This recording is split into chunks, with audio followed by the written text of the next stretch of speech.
Welcome to Coffee, Eggs and Inspiration. It's a weekly show that goes out over YouTube and as a podcast over all of the major channels. And each week I get to sit with an inspiring person and listen to them tell their story and then share it with all of you. This week is no different. I'm here with Ruben de Noronha. I said that right? Yes. I find that de Noronha really difficult to say in conjunction, but really happy to have Ruben here. Ruben is a young entrepreneur, a speaker, has been a TED Talk speaker, currently a university student, and he's got all sorts of side hustles going that we'll get into.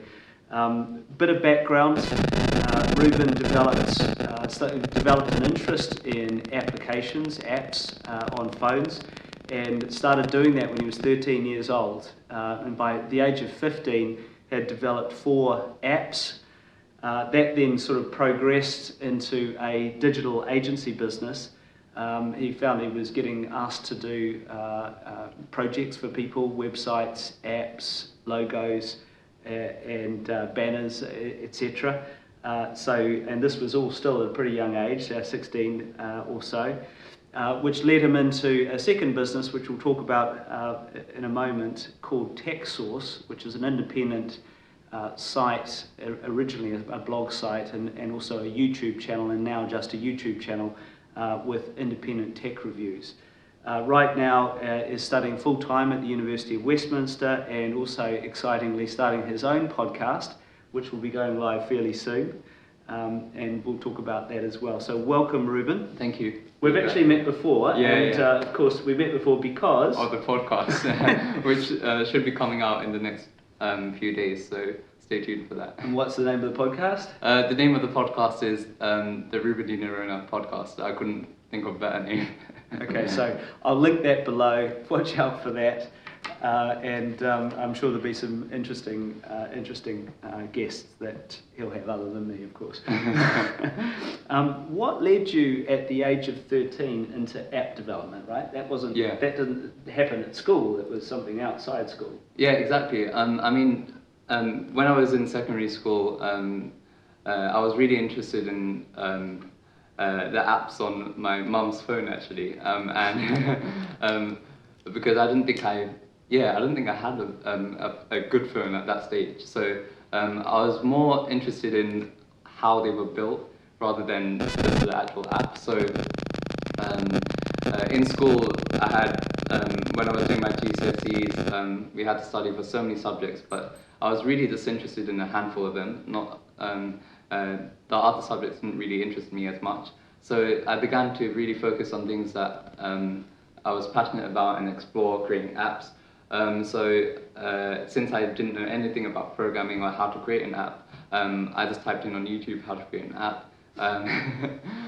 Began looking at all these video tutorials, learned some of the basics that you needed for to create an Android app. Used different platforms. I used Android Studio to build the app. Different programming platforms. Yeah. Eventually I created my first app. It wasn't anything complex. It was really simple. I was experimenting, having fun, and the first one was called Quick Notes. Quick Notes, and it was just a simple note-taking app, and I didn't expect what I was doing to turn into anything big. I was just doing it on the side for fun, doing things that I was passionate about. And this was in the Android environment. Yeah. You launched on Play Store, I guess. Yeah, I launched on the Google Play Store. Unfortunately, the Apple developer fee is just too high. That's what I like about Google. They've really made it accessible to so many more people. So I didn't ask him to say that. Yeah. By the way, this sounds like a paid information, but it's not. Yeah, true. So eventually, by the time I was 15, I've created 4 different apps, all on the Google Play Store on Android, and it eventually got traction from more countries than I ever expected. So that kind of led me into starting a business when I started getting requests to build websites for people. Just before we get to the business, how many countries were you in at the time? The apps? Yep. I think around 14, if I remember. 14, 15. All English speaking, or were you doing different languages as well? I think different languages, yeah. Yeah. So that was a surprise to me, Right. a real surprise, because I didn't expect. But that's what platforms like the Google Play Store and all the developer tools really offer you. You just never know what it's going to turn into. But anyway, that turned into eventually a business when I started getting requests for it from people to build websites, because people thought I was like tech savvy and well, which you clearly were. You were building apps. Yeah, right? yeah. So my first client happened to be a really a small American-based YouTuber who created technology videos. I built him his website. Was really happy with it. We developed a really good relationship, and I got to really learn a lot about YouTube from him. So he was a full-time YouTuber at the time, or just part-time? I think he was full-time even at that stage. But he didn't. Yeah, I think he was just doing it as a hobby as well. So. What was his name? His name is Ed. The channel is called TechSource on YouTube. TechSource. So I'll link it below. The channel's obviously still active. It's got 2 million. 2 million subscribers now. 2 million subscribers. It's grown exponentially. Yeah. But so eventually, over the years, we developed a really good relationship, and I saw an opportunity to expand the TechSource brand and turn it into an online news website where people can go on it for more detailed articles rather than just a video. So for people that wanted a bit more, that was what it was meant for. And it wasn't really only for the TechSource audience, it was really for anyone that wanted to find out more. So over the years, I convinced my dad to become the managing director actually, because there were a few issues.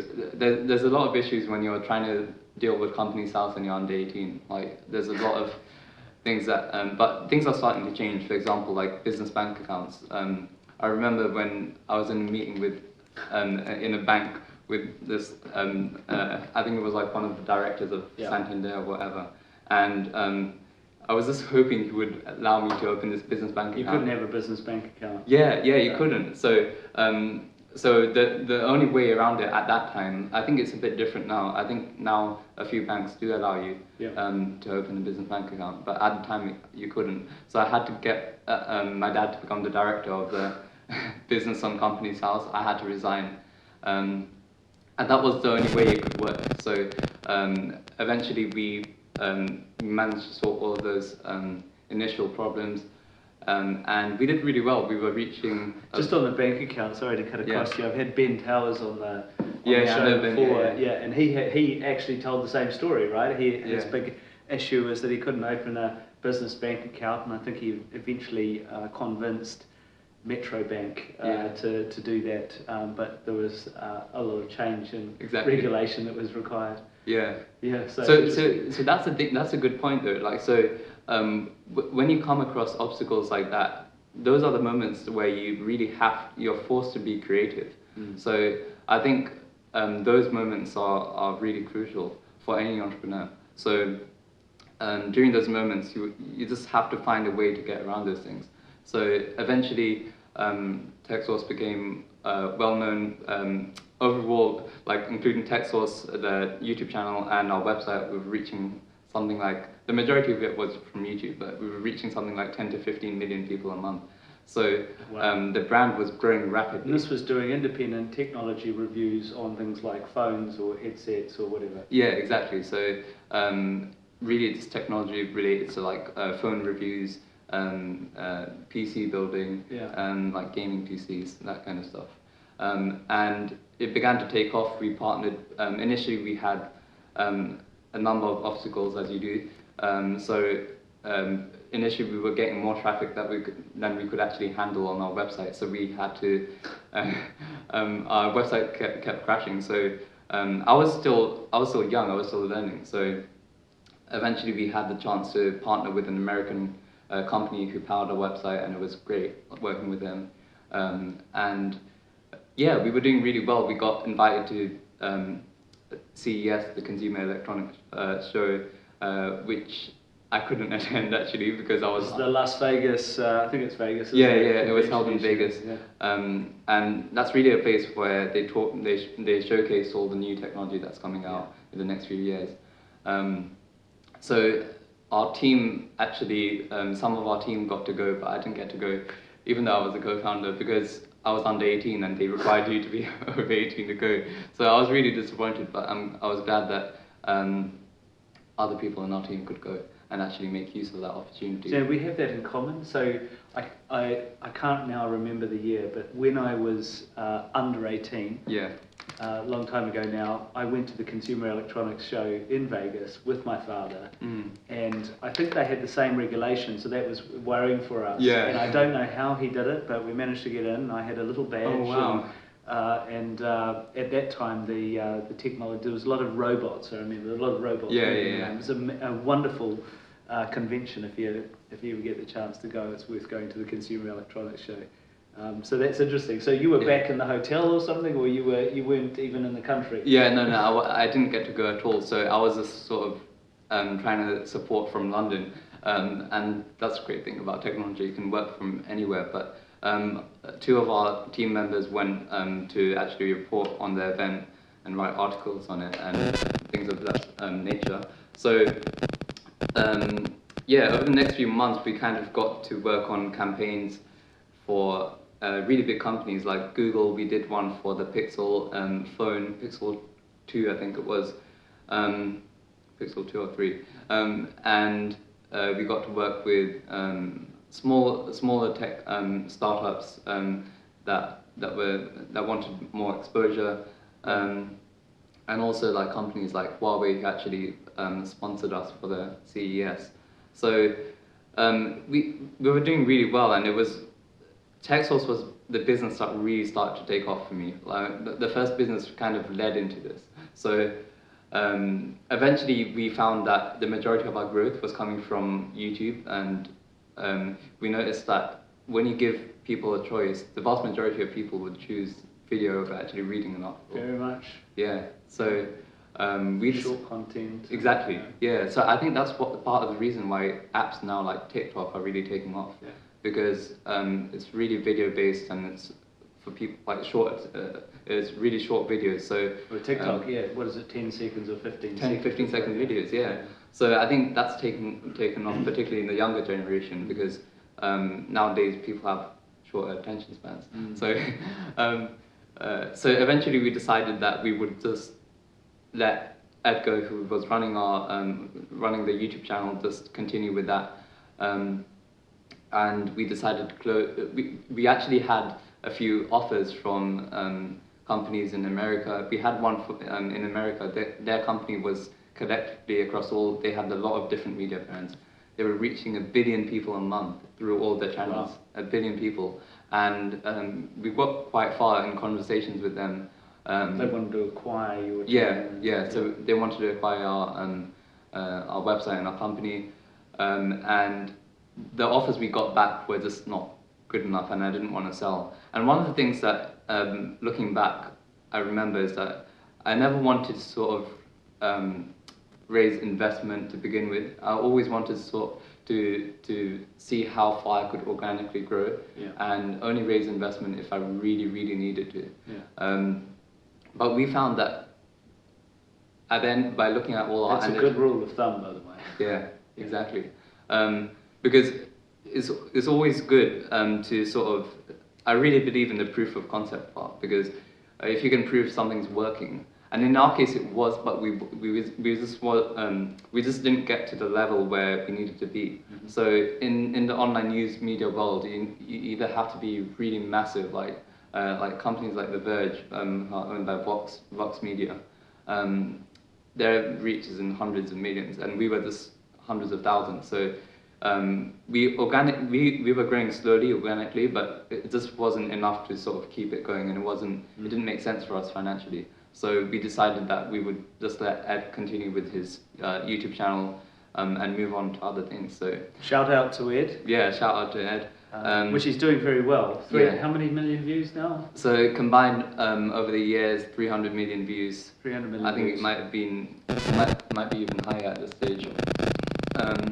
And yeah, it's amazing because we were talking last time about how you mentioned that your son was studying business, and in that course they talk about building a business, but they don't actually encourage people to actually start it. And looking back, I can see that there's nothing better than just starting something. And people are often fearful that they don't know enough, they don't have the resources or the skills, but the secret is to do it anyway, and just learn along the way, because otherwise you'll just be stuck. Yeah. I think the best way to do something is just learn as you go on. Make the mistakes. Make mistakes. Figure it out. Yeah, you have to make mistakes. You shouldn't be afraid of making mistakes. I think success is like a result of good judgment. Good judgment is usually a result of experience, and experience is often a result of bad judgment. So if you fail at things, as long as you learn from it and don't make the same mistake twice, I think that's the most important thing. I totally agree with that. The way that you just described it, I think is really worth pausing and reflecting on. So the mistakes are the result. No, success is the result. Success is the result of good judgment, Yeah. and good judgment is the result Of experience. Basically experience, and experience is a function of poor judgment Yeah. that leads to mistakes. Exactly. And that's a learning process. I totally agree with that. I mean, learning is a process of, sticky learning, the type that stays with you anyway. It's an experiential thing. And the most wonderful thing about it are the failures, the mistakes that you make along the way. And experience is no more than the accumulation of mistakes that you learn from. Yeah, I don't know any successful person that hasn't failed. Yeah. Like a lot of the biggest entrepreneurs have failed at some stage. Totally, and frequently. I Frequently, certainly speak yeah. for myself. I fail every day, quite frequently, but hopefully learn from it. So look, if you're watching this or listening to it as a podcast, perhaps a young person like you who's studying, looking for the next big thing, wanting to get into technology, or maybe even somewhat further in their career, thinking about pivoting, and interested in technology, what's your advice? I mean, I think in the world we all have intrinsic value, but in the financial world it's really about how do you add more value and create results faster than anyone else. So you see people working at McDonald's, and there's nothing wrong with that, but people at McDonald's, you can teach them the reason why they're being paid like minimum wage and things like that is because what they're doing you can teach someone to do in half an hour or less. So I think we get rewarded for the value we add, and when you look at someone like David Tepper, he made I think 4 billion or something in a year, and you may not agree with that, but he was rewarded for adding massive value. So I think the advice I would give is find a way. A lot of people say follow your passion, and I think that's true. You have to follow your passion, but I would say you have to follow your passion. You have to find your competency as well, and also you have to find the market, because a lot of people are passionate about something but not competent in it. So, so I think you have to find something that matches those two, both something you're passionate about, but also something that you're competent in. And also find a market. So you have to ask yourself where you can solve a problem that is perhaps scalable in size. And it all comes down to finding a way to add more value than anyone else, I think. It's a very interesting way of describing, and of course, as you said earlier, just do it. Yeah, exactly. Make the mistakes and run towards them, and treasure them, and grow for them. Look, Ruben, I think you're a real inspiration. Thank you so much. You started very young. You're a great example of sort of getting stuck in, rolling the sleeves up, learning by doing. And it's taken you already to some amazing places, including to the TED Talk stage. I'll link that TED Talk below. It's worth listening to. I've listened to it. And great advice for the young and for the old. Thanks very much for joining me. Thank you, Greg.